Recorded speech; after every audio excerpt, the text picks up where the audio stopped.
என் நெஞ்சில் குடியிருக்கும்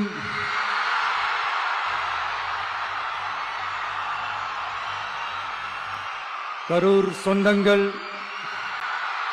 உங்கள் அனைவருக்கும் என்னுடைய வணக்கம்.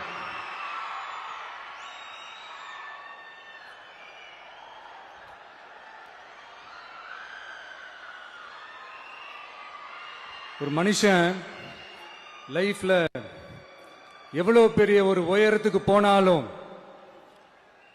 மனசளவுல சில வலிகள், காயங்கள் அதை மறக்க முடியாது இல்லையா? எல்லார் லைஃப்லயும் அப்படிதான், நமக்கும் அப்படிதான். நிறைய வலிகள், காயங்கள் எல்லாத்தையும் தாண்டி தான் வந்திருக்கிறோம். ஆனா எல்லாத்தையும் விட ரொம்ப ஜாஸ்தியான அந்த வலியும் அந்த காயமும் எனக்கு அந்த கரூர் சம்பவம் தான்.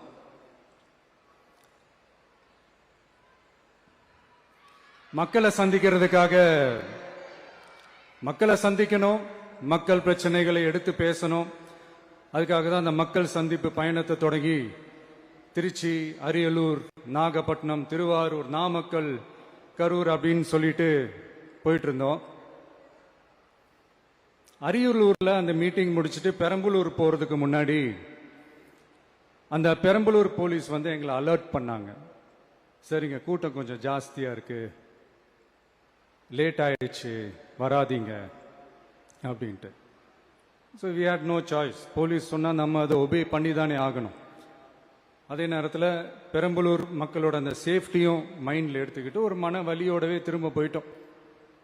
அதுக்கப்புறம் பெரம்பலூர் தொகுதி மக்களுக்கு மன்னிப்பும் கேட்டோம்.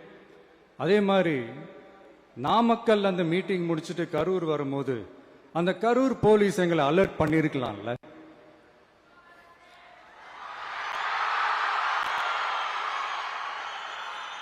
இல்ல சார், இங்க எதிர்பார்த்ததை விட கொஞ்சம் கூட்டம் அதிகமா இருக்கு, கண்ட்ரோல் பண்ண முடியல, வராதீங்க. அண்ட் போலீஸ் நினைச்சா அவங்க அந்த மீட்டிங்கே கேன்சல் பண்ணலாம்.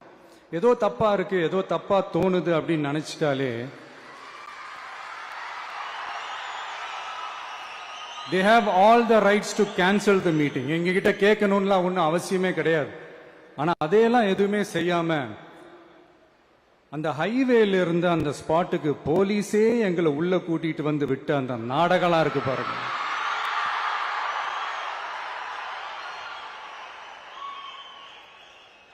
நம்பிட்டேங்க, முழுசா நம்பிட்டேன். அன்னைக்கு இருந்த அந்த கரூர் போலீஸ் பேசும்போது தேங்க்ஸ்லாம் சொன்னேன் அவங்களுக்கு. எனக்கு தெரியாது இப்படி ஒரு நாடகம் நடக்கும். இதுக்கெல்லாம் யார் காரணம்? இதெல்லாம் யார் சொல்லி செஞ்சது? இப்படி பண்ணுங்க, அப்படி பண்ணுங்க, சப்போஸ் அப்படி நடந்தா இப்படி பண்ணுங்க, சப்போஸ் இப்படி நடந்தா இந்த மாதிரி இன்ஸ்ட்ரக்ஷன்ஸ் எல்லாம் கொடுத்து அந்த பிரஷர் போடுறது யாரு?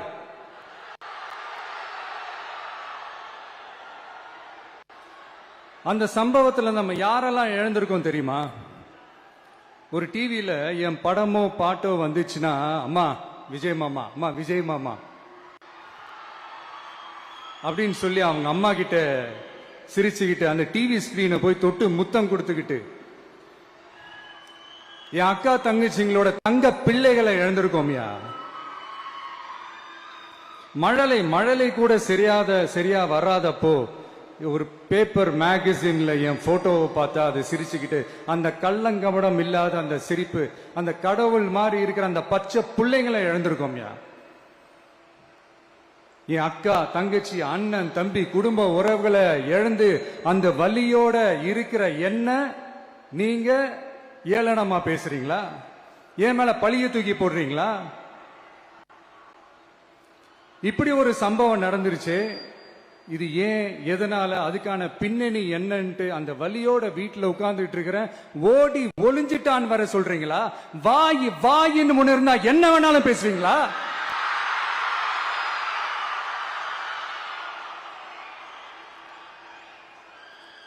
மக்களே, நான் உங்களையே கேட்கிறேன். அன்னைக்கு அத்தனை கிரௌட் இருந்துச்சு, அந்த கிரௌடுக்கு தகுந்த மாதிரி போலீஸ் பாதுகாப்பு கொடுத்தாங்களா? இந்த இடத்தை எடுத்துக்க சொல்லி நாங்க தான் சொன்னோம்னு ஒரு போலீஸ் ஆபீசர் பேட்டி கொடுக்கிறாரு. அதுக்கு என்ன அர்த்தம்? இவ்வளவு வலி, இவ்வளவு காயங்கள் கொடுத்துட்டு பழிய தூக்கி நம்ம மேல போட்டுட்டு அதுல ஒரு அரசியல் ஆதாயம் தேடுறீங்களேயா? இதுல வாய் கூசாம சட்டசபையில ஸ்டாலின் சார் நம்ம மேல திருப்பி விட்டு அங்க ஒரு அரசியல் செய்யறாரு. அதுக்கு என்ன அர்த்தம்? நமக்காக வந்திருக்கிற மக்களை காக்க வைக்கிறதுக்கு நான் ஒன்னும் ஆதாயம் தேடுற அரசியல்வாதி எல்லாம் கிடையாது. மக்களுக்காக அரசியலுக்கு வந்தவன் இந்த விஜய். எனக்காக எல்லாமும் கொடுத்த என் மக்களுக்காக எல்லாத்தையும் விட்டுட்டு மக்களுக்காக மட்டுமே அரசியலுக்கு வந்தவன் இந்த விஜய். அவங்களுக்காக நன்றி கடன் செலுத்துறதுக்காக மட்டுமே அரசியலுக்கு வந்தவன் இந்த விஜய். உங்களுக்கு தான் இந்த விஜய் பத்தி நல்லா தெரியுமே. ஆனா நம்ம எல்லாருக்குமே இத்தனை வலிகள் காயங்கள் கொடுத்தவங்களுக்கு இந்த 2026 தேர்தலில் தக்க பதிலடி கொடுத்துட்டீங்க. ஆனா அது மட்டுமே பத்தாது மக்களே, அது மட்டுமே பத்தாது. காலகாலத்துக்கும் எழுந்திருக்கவே முடியாத அளவுக்கு நிரந்தரமான ஒரு பதிலடியை நீங்க கொடுத்துக்கிட்டே இருக்கணும்.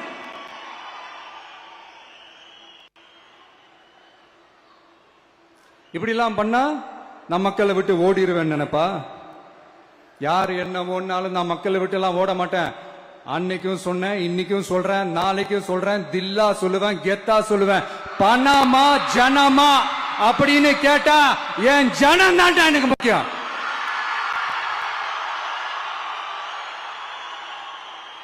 மக்களே, உங்களை விட எனக்கு இந்த காசு பணம் முக்கியமா என்ன? இவ்வளவு குறைகள் நம்ம மேல சொல்றாங்களே, இப்ப நான் சொன்ன மாதிரி அவங்களால ஓப்பனா சொல்ல முடியுமா? அந்த தில்லு இருக்கா, திராணி இருக்கா? ஒரு கிடையாது. ஆனா நம்ம மக்கள் அமைச்சு கொடுத்த நம்ம அரச குறைகள் மட்டும் டிசைனா மாடல் மாடலா குறைகள் மட்டும் சொல்லுவாங்க. ஒவ்வொரு டிபார்ட்மெண்ட்லயும் அந்த பார்ட்டி ஃபண்ட்,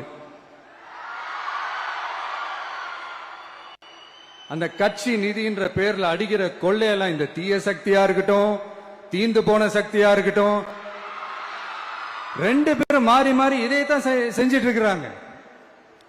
இதுல ஒரு ஹைலைட் காமெடி என்னன்னா, சட்டசபையில பேசும்போது பார்ட்டி ஃபண்டுன்னு தான் சொன்னேன்.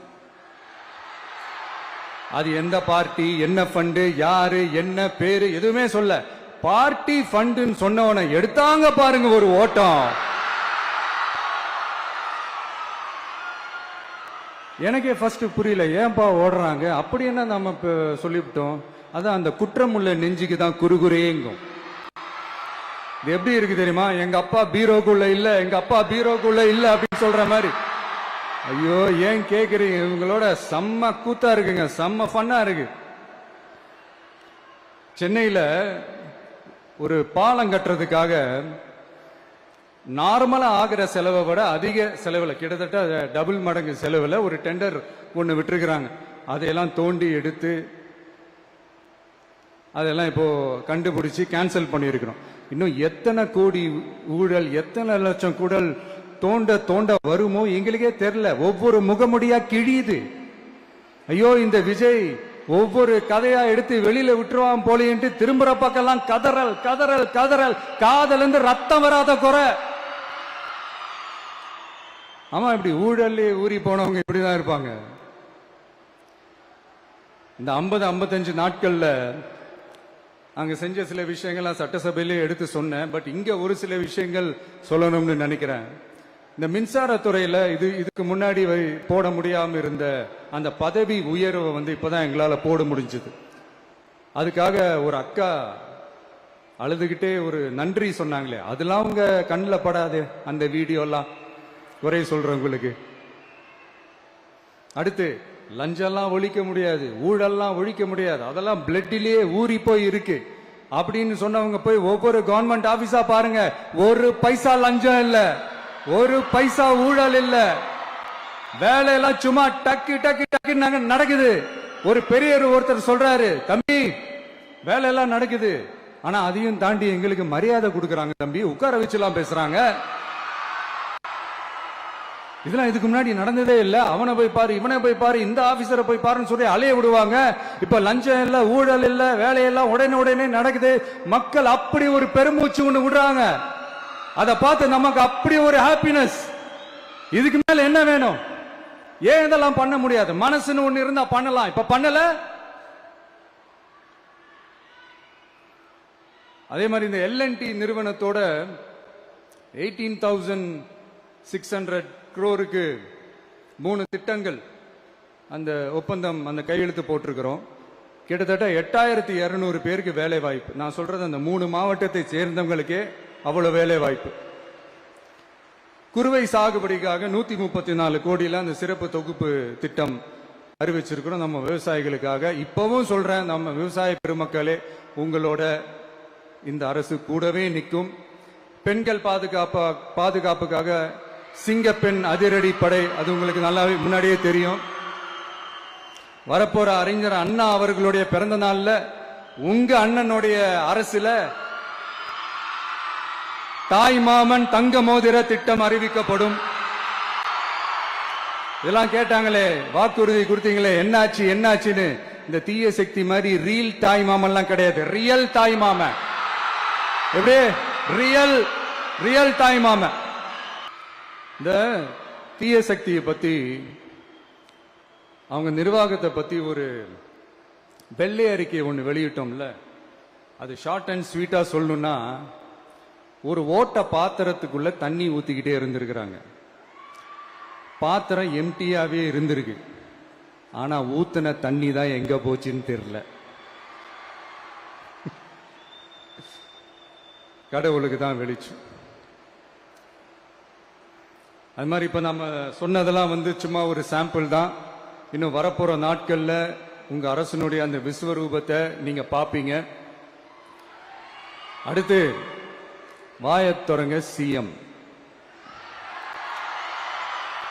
அடாடா, உங்க சிஎம் நெஞ்சிலேயே குத்திட்டு வந்தீங்க பாருங்க, அதெல்லாம் வேற லெவல். பேசுங்க பேசுங்கன்றீங்க, பேசுனா எந்திரிச்சு ஓடிடுறீங்க. இனிமே பேச ஆரம்பிக்கிறதுக்கு முன்னாடி என்ன பண்ணணும் அப்படின்னா, ஒரு நண்பர் ஒருத்தர் சொன்னார், மாண்புமிகு பேரவைத் தலைவர் அவர்களே எல்லா டோரையும் இழுத்து லாக் பண்ணுங்க அப்படின்னு சொல்லிட்டு தான் பேச்ச ஆரம்பிக்கணும் போல் இருக்கு. ஏன்னா பேசிட்டு இருக்கும் போது எந்திரிச்சு ஓடிடுறாங்க. 5 நிமிஷம் பேசினதுக்கே குளத்தூர்ல கொத்து பரோட்டா போட்டாங்க. இதுக்கு மேல பேசினா மொத்தமா முடிஞ்சிடும், பாத்துக்கங்க. நாம அரசியல் பேசினா விஜயெல்லாம் அரசியல் பேசலாமா அப்படிங்கிறது. சரிப்பா, நமக்கு எதுக்கு வம்பு, நம்ம பாட்டுக்கு நம்ம வேலையை பார்ப்போம், எதுக்கு அவங்கள பத்தி பேசிக்கிட்டு அப்படின்னு இருந்தா விஜய்க்கு அரசியலே பேச தெரியல அப்படிங்கிறது. இப்படியே மாறி மாறி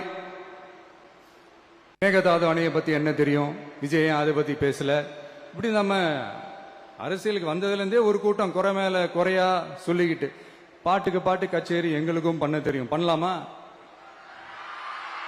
இந்த மேகதாது அணை சம்பந்தமான அந்த வழக்குல தமிழ்நாட்டோட பெட்டிஷனை சுப்ரீம் கோர்ட் எப்போ ரிஜெக்ட் பண்ணுச்சு? அப்ப யார் ஆட்சியில் இருந்தா? ஏன் ஒழுங்கா வாதாடல? நீங்க ஒழுங்கா வாதாடி இருந்தீங்கன்னா அதை ரிஜெக்ட் பண்ணிருக்க மாட்டாங்கல்ல. ஏன் ஸ்டாலின் சார் வேணும்னே விட்டுட்டாரா?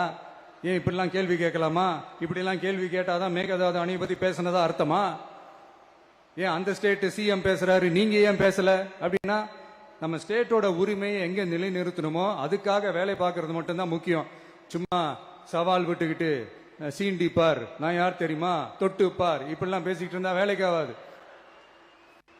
சும்மா பேசி பேசி பிரச்சனையை வளர்த்துக்கிட்டு யார் மேலே அது பழிய தூக்கி போட்டுட்டு அப்புறம் மக்களை அம்போன்னு தெருவில் விட்டுட்டு இப்படிதான் ஒரு அரசியல் பண்ணணும்னா அந்த அரசியல் நமக்கு தேவையும் இல்லை, அது நம்ம செய்யவும் போறதில்ல. Talk less work more mode தான், அதுதான் நம்ம பாலிசியே. அதனாலதான் சட்டசபையில அந்த அரசினர் தீர்மானம்னு சொல்லி ஒன்று கொண்டு வந்தோம். அது எப்படி டு டேக் இட் ஃபார்வர்ட், எப்படி கொண்டு போகணுமோ அதை சரியா செய்வோம்.